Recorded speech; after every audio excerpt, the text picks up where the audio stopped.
Ms. Randall.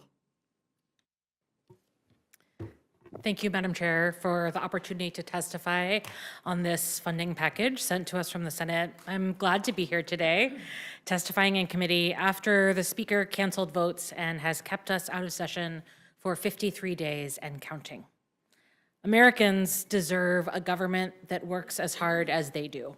And while some of my colleagues on the other side stayed home, I was here in DC, along with my Democratic colleagues, for much of the past 7 weeks, willing to meet and negotiate with the other side. During this time, I also held virtual town halls with my constituents, where I heard from hurting federal workers who were still encouraging us to keep fighting to make sure we protect everyone's health care. I also heard from hundreds of neighbors who shared their personal experiences with Medicaid, Medicare, and with the ACA, programs my Republican colleagues cut when they called us back from the district to pass the big ugly law. I visited food banks and met with families who were uncertain if they were going to get their SNAP benefits and be able to keep their kids fed. Today, I want to share with you some of the stories that I've heard over the last 42 days. Andrea from Fife told me that losing the ACA credits will impact her family significantly. Andrea makes a bit too much to qualify for Apple Health, Washington's Medicaid program. She's pregnant, and without the ACA credits, she'll be swimming in medical debt from healthcare bills she can't pay. She's the only one who provides for her and her children.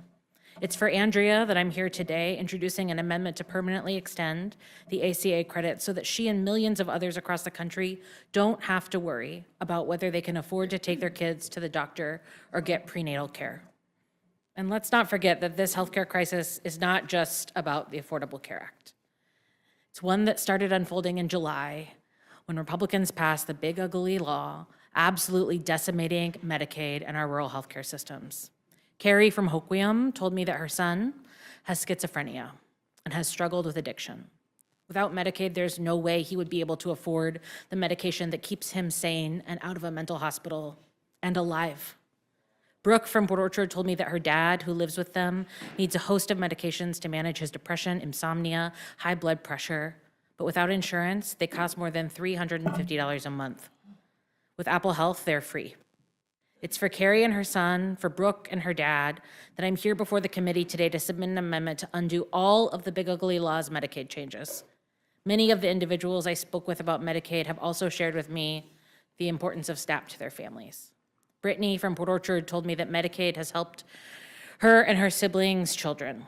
They rely on their Apple Health coverage, and their health is already suffering this year because of the SNAP cuts and their ability to afford healthy food.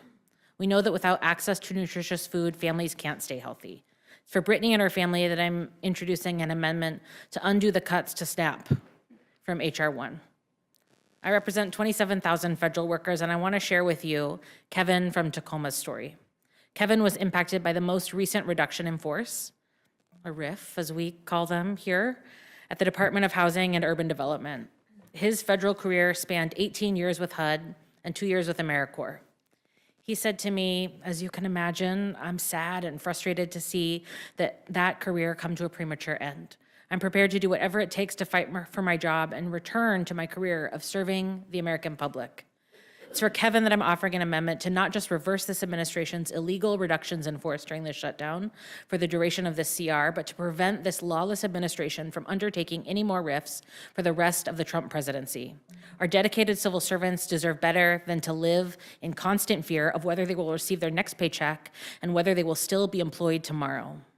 Madam Chair, on behalf of those 27,000 federal workers, on behalf of the 115,000 SNAP recipients in my district, and on behalf of the millions of Americans across the country who stand to lose their health care, I urge you to make these 4 amendments in order.